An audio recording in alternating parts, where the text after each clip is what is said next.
first movie of 2023. Let's do this. What is up, everybody? Man here. I hope everyone out there is continuing to stay safe and be well during this unpredictable time, as I am here bringing you my first official review of 2023, and it is for Missing.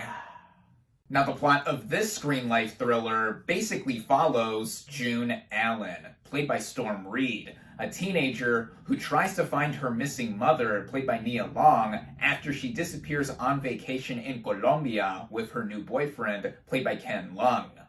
Going into this movie, I was looking forward to seeing it. Now, this serves as a standalone sequel to 2018's Searching, starring John Cho, which I loved. This new genre that this film helped popularize and generate more entries out of, called screen life, really took me when I first saw it, using the gimmick of it taking place or being shown through a lot of screens via computers, phones, video chats, calls, anything like that. All of that came together to be so gripping. Now this concept is brought back by a lot of the same creative team behind the camera, and I was on board with this new story that was hopefully going to be just as effective like the predecessor. Luckily for me, I was able to head out and see this thing in theaters where it is only currently available. Starting out with the cast and their performances, we have Storm Reed as June.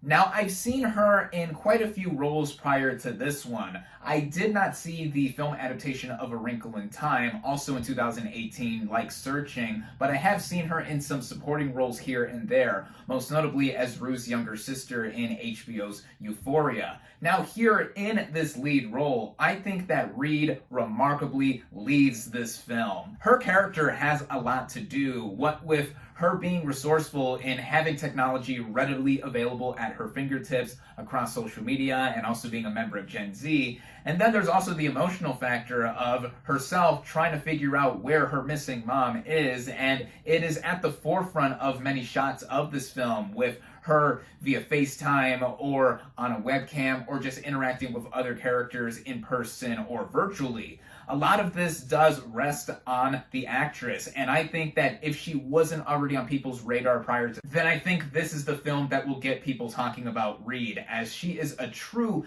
talent here. There are also supporting players such as Nia Long as her mother, Grace, and she is only in this movie in parts, given that her character is missing for most of the film, though we do see a lot of her in archive footage, also audio recordings via voicemail. Details like those to give us context of the relationship between Grace and June, which is not the best, to put it simply, prior to Grace going missing. I always enjoy seeing Long in whatever she pops up in. Then there is Ken Leung as Keith, Grace's new boyfriend, and there is something about him that does not give off such a squeaky clean look as to what goes on with him and Grace. I think that the sense of unknown with his character at first, and then more details being divulged, give an edge to him that I did like. But the supporting player who I thought stole the show was Joaquin de Almeida as Javi, a contact in Colombia that June hires to help find out what is going on here and get further details to figure out where her missing mom is. He is a middle-aged dude who could relate to June's situation in not having the best relationship with their kid as well. And I thought that he had some funny moments here and there, but there was a bit of heart to his character as well that I enjoyed, like with Reed playing June. So the performances here, I think, are outstanding. The writing of this film, and by extension directing, was done by Will Merrick and Nick Johnson. These two guys were actually the editors of Searching, with the two dudes who brought us that previous film, Sevo Hanian and Anish Chigenti, returning here both as producers and working on the story. And seeing those two other aforementioned names being upgraded to directors and writers here gives a sense of familiarity in a good way, to where this looks and feels a lot like Searching, with how everything is set up with some of the character work, and then also with most of the movie taking place, given this genre of screen life, across a computer screen and various other devices. Which means right off the bat, on a presentation front, this movie has it down packed. These films are really inexpensive to make, to where it's basically just one huge screen recording strung together and a lot of editing being done to have all of this play out to a very eye-catching degree. And I think that is what both of these movies do effectively well. And then in the context of Missing specifically, in the perspective of a young teenage girl, as opposed to John Cho being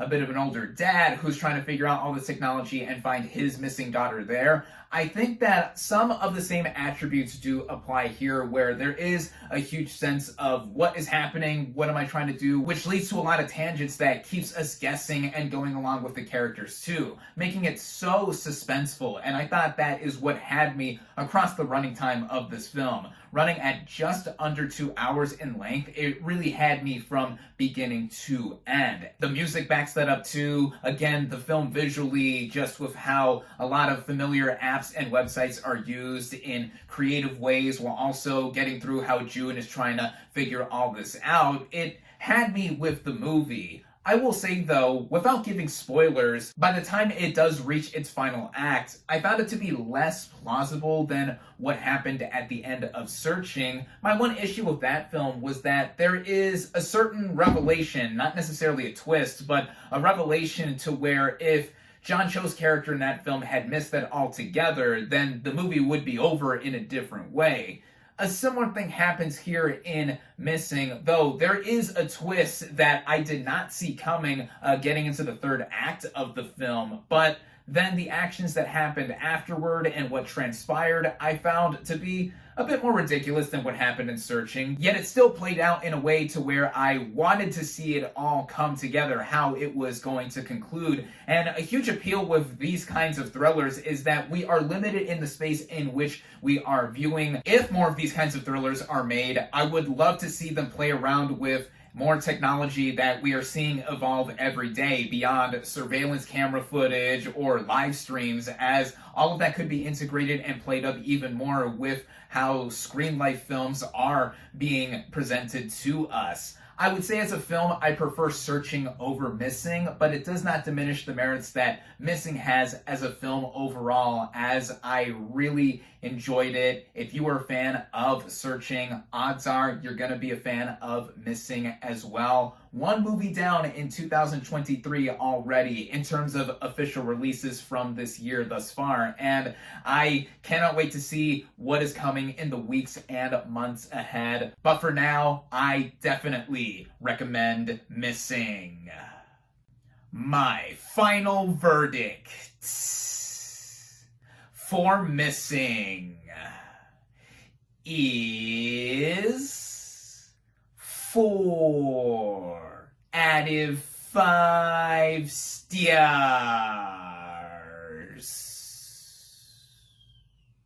Thank you all, as always, for watching. Be sure to like this video, comment on what you thought of Missing, social media links in the description, subscribe to my channel for more, and I'll catch you on the next movie review.